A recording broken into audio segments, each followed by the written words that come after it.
Yeah, peace to you. Yeah, I just want to explain that God's name is basically the same in all faiths. So here is the evidence. Let's start by trying to identify what God's name is, because God's name is not God. You see, God is an English word that basically has no meaning, but is representative. So what's God's name?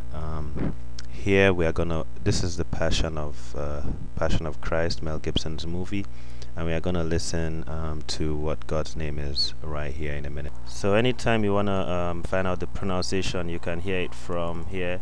This guy on the cross is gonna mention it.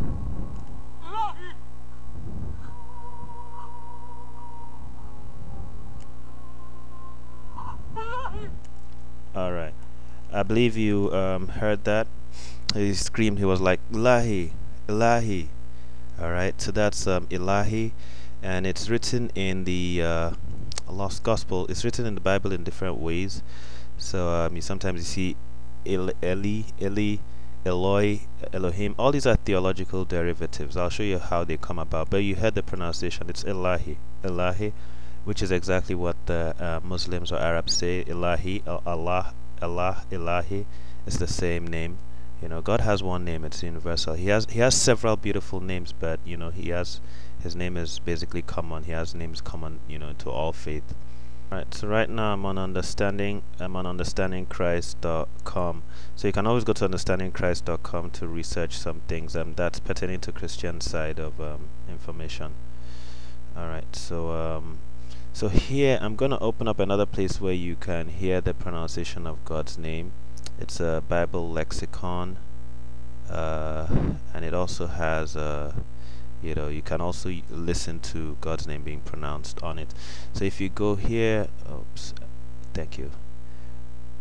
Somewhere here, this is the when you look for God's name in the Bible in the encyclopedia, you get this Elah, Elah, which is how it is, and you can pronounce it. All right, I guess you all heard that. All right.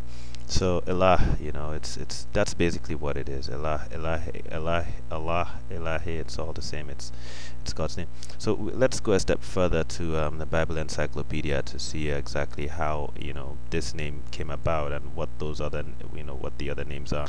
So on understandingchrist.com, on the same topic, God has a most personal name. After the one where you can click the Bible crosswalk to listen to it again, you have International Standard Bible Encyclopedia, which basically, let me just open that website here. It basically tells you God's names in the Bible. So you have God's most personal names. This is so you have God's personal names, and His most personal name. If you come to if you scroll down, you'll see his most personal names, and his most personal names are Elohim, the absolute or personal names of God in the Old Testament.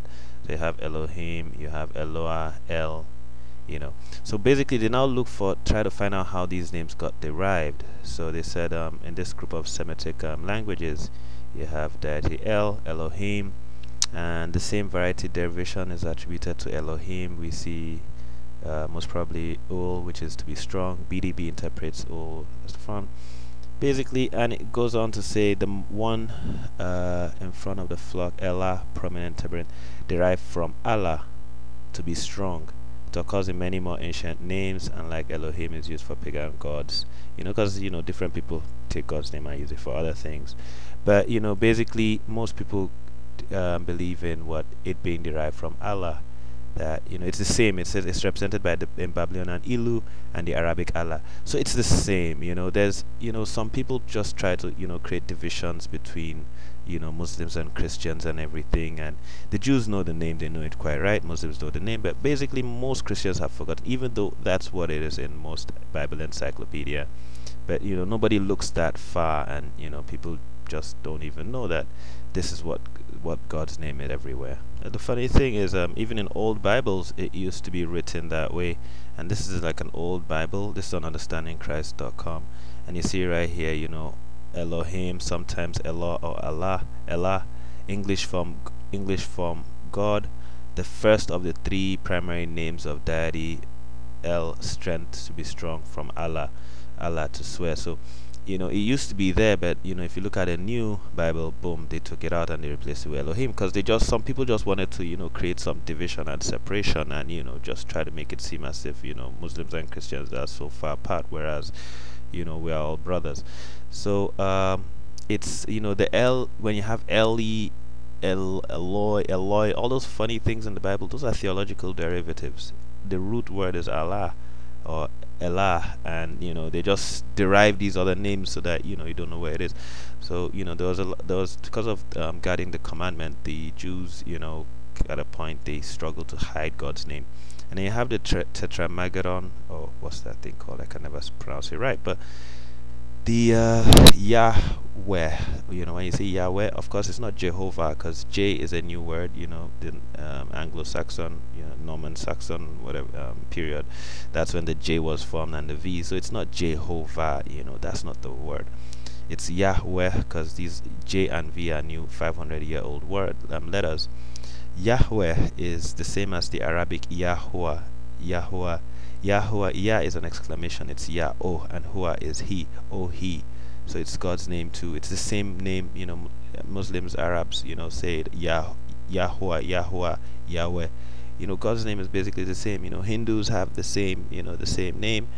Allah, Yahweh, Yahuwah, you have the same name. You find it, in Africa, you find, Yorubas have, the name. All over the world you have the same name basically for God. So it's good for us to come together and recognize how things are similar, and not be fooled by people who just try to distort things so that we lose our identity and lose our mutual love and respect and coexistence, which we all stem from the same thing basically. Okay, thank you very much. Have a lovely day.